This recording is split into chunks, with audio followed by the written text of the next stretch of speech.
Bienvenue sur mon blog entreprise-management.com.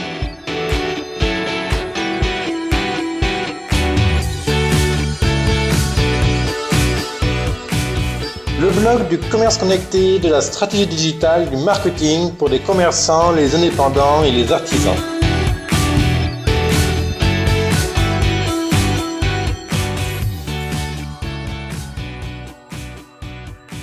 Bonjour, aujourd'hui je vais vous parler des outils du commerce connecté.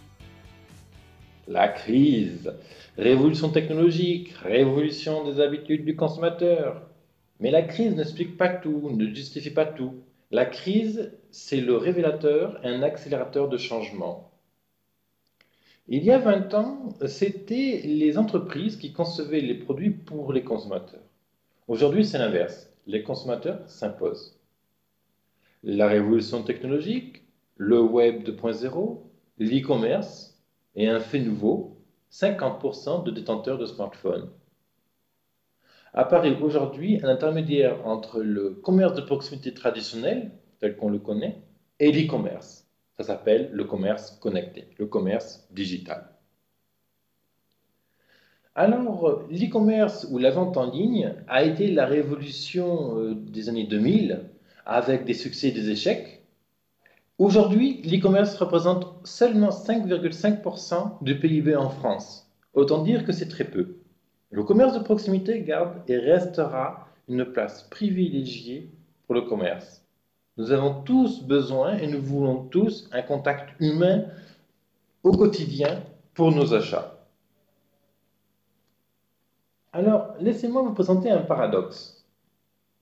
Le paradoxe, c'est que l'e-commerce exerce une très forte pression sur les commerçants traditionnels, change les habitudes des consommateurs, alors qu'il y a une petite part dans le commerce actuel.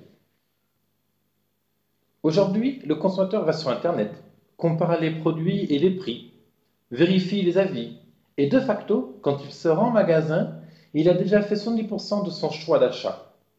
Le vendeur, le commercial, le commerçant perd alors en légitimité, en outils de conseil et a moins de valeur à offrir. Il perd en service, il a moins de valeur ajoutée. Et l'e-commerce franchit en ce moment une nouvelle étape et il descend dans la rue.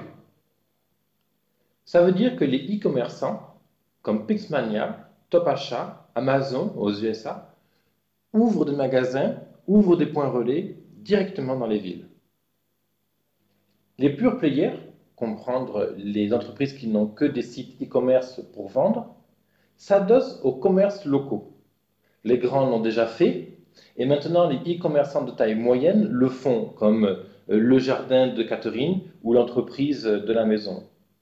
Ils ouvrent ainsi des points relais, des points de livraison. Mais pourquoi descendent-ils alors dans la rue, alors qu'ils ont leur site e-commerce et ils investissent en masse dans leur marketing? Pourquoi descendent-ils dans la rue? Tout simplement parce que les coûts d'acquisition sur Internet sont très élevés. Ça veut dire qu'ils doivent dépenser beaucoup d'argent pour faire venir des gens sur leur site Internet et pour les faire acheter. De même que la concurrence sur Internet est très rude. Et en plus, la révolution mobile du téléphone portable, du smartphone et du m-commerce redonne la main aux commerçants de proximité. Et par exemple, Gauthier Picard, fondateur et PDG du site internet Rue du Commerce, disait il y a quelque temps, le modèle actuel de la vente en ligne ne peut pas être rentable, les choses doivent changer.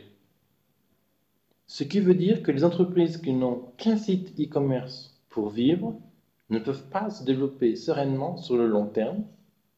Et ça veut également dire que les commerçants qui n'ont qu'un commerce traditionnels, sans stratégie digitale, n'ont pas de futur non plus. La solution, c'est le commerce connecté. Heureusement, vous, commerçants et indépendants, artisans, peu importe la taille de votre entreprise, vous avez une solution. Cette solution s'appelle le commerce connecté. Alors, plutôt que d'opposer commerce de proximité et e-commerce, il s'agit d'utiliser les avantages des deux. Je vous demande, à partir du moment où vous vous appropriez les outils du e-commerce, que reste-t-il à l'e-commerce? Je répète, À partir du moment où vous récupérez tous les avantages du e-commerce, qu'est-ce qu'il reste en termes d'avantages compétitifs à l'e-commerce? C'est simple, aucun. Bien sûr, il vous faut définir une stratégie, former vos équipes, redonner de la valeur. Tout est justifié à partir du moment où vous offrez du service à vos clients. Votre client vient vous voir parce que vous avez de la valeur ajoutée, parce que vous avez un conseil à donner. Bien sûr, il vous faut définir une stratégie, former vos équipes, redonner de la valeur.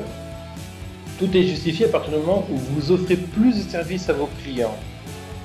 Si vos clients viennent vous voir parce qu'ils vont trouver une petite chose qu'ils n'auront pas sur l'e-commerce, vous avez gagné.